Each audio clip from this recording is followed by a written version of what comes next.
The Audi TT. Now this is a stylish sports car, and you shouldn't be put off by the fact that it has a reputation for being driven by people who work in a certain profession, because actually for a small sporty coupe it's reasonably practical that couriers could probably use it. So the boot is about the same size as a Ford Fiesta's. The only problem is that, well, it can only carry things in a certain configuration because the boot is quite shallow.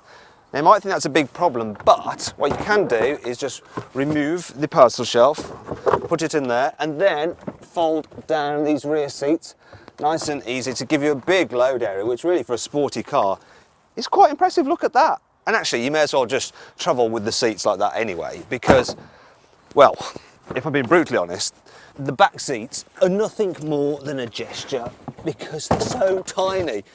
And getting in blooming hard as well. I mean, look at this. It's a bit embarrassing, really, sliding in like this. I'm not entirely sure whether I can get the seat down. I can get the seat down, but now I can't move, I'm stuck. And yeah, I don't really need to say much about what it's like back here. I think a picture paints 1,000 words. I mean, look at this. No, it's not good at all. I don't even think that children will be good back here. You do have some ISOFIX for very small children, so you can fit a baby seat. And if you want to see what it's like fitting a baby seat in this Audi TT, click in the top right-hand corner of the screen on the card, and you can also see what it's like with 2 adults in the back. A bit funny, that one. And you'll be able to see how much stuff you can fit in the boot. Now, I'm going to try and get out of here, because let's face it, you don't buy an Audi TT for its practicality. Oh my gosh, this is like being born again. Oh, I was a breech birth, you see. I'm caught up in this. I'm caught. Okay, right, so yeah, you don't buy an Audi TT for its practicality. You buy it for its style, and it's a stunning looking sports car. It's got that instantly recognisable svelte TT shape, and there's some really cool design details as well, such as the lights and the indicators. And it's the same story on the inside. So this is a perfect example of German Bauhaus minimalism. I mean, it just looks so super cool, and some nice design details as well. For instance, as an option, you can house the climate control controls actually on the centre of the air vents. It's really nice. And when you sit in this TT, you think, actually, while it's tiny in the back, in the front it feels quite spacious because it's quite a wide car, and there's some okay-ish practicality, so the door bins can just about hold a big bottle. But the best bit for me is this virtual cockpit that you get on the car. So there's no central screen.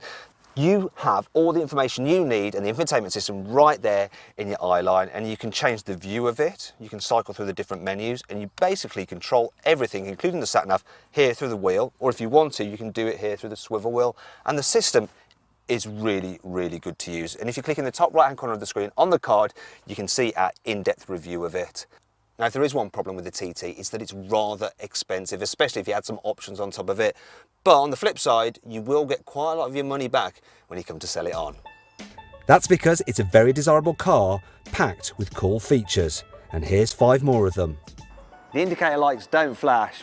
Oh no, they pulse. At first you think there's only one cup holder, but Audi's actually supplied a second flip-out one in there. There's no fuel filler cap turn screw, you just pop your nozzle straight in the hole.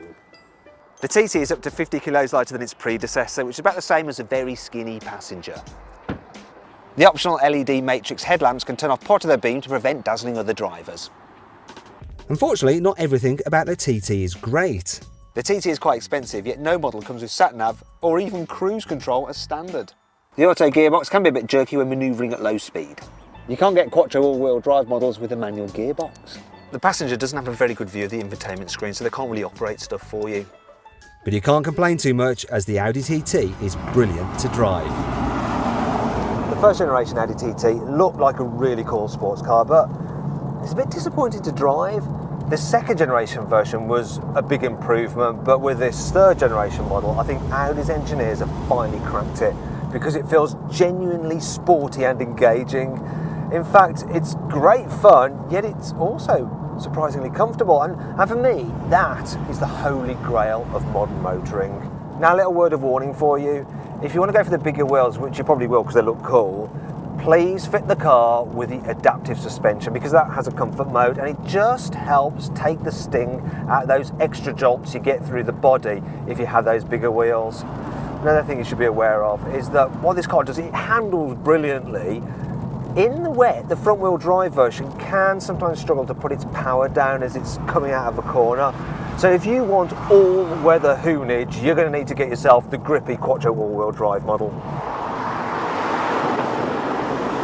The engine range in the TT is brilliant. They're all good.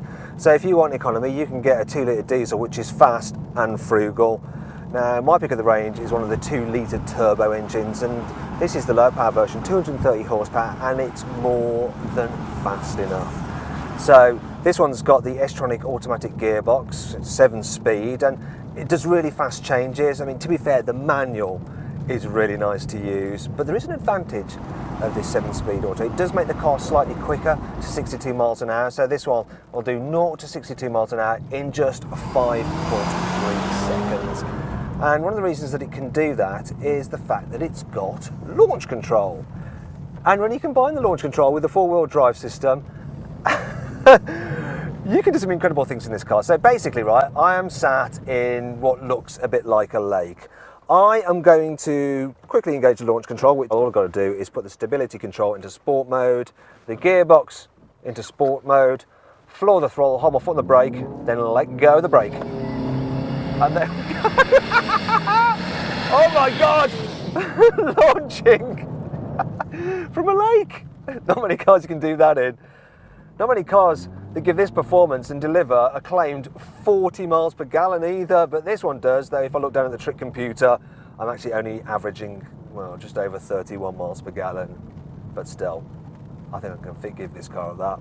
When it can launch in all weathers like that.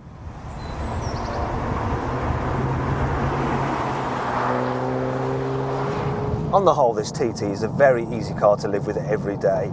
A few problems with it are the fact that you do get quite a bit of roar from the tyres and a bit of wind whistle at speed from the wing mirrors. Another thing is that while the visibility at the front and the back is actually very good, it's easy to place the car, these pillars here are fatter than on quite a few cars, and they're fat at the back as well. And you should have a good look around the cabin yourself to make sure this car's going to be fine for you by clicking the top right hand corner of the screen on the car to watch our 360-degree video, and make sure that you're watching on mobile, so you move the phone around to actually look around the car, and it's pretty much as if you're in here with me.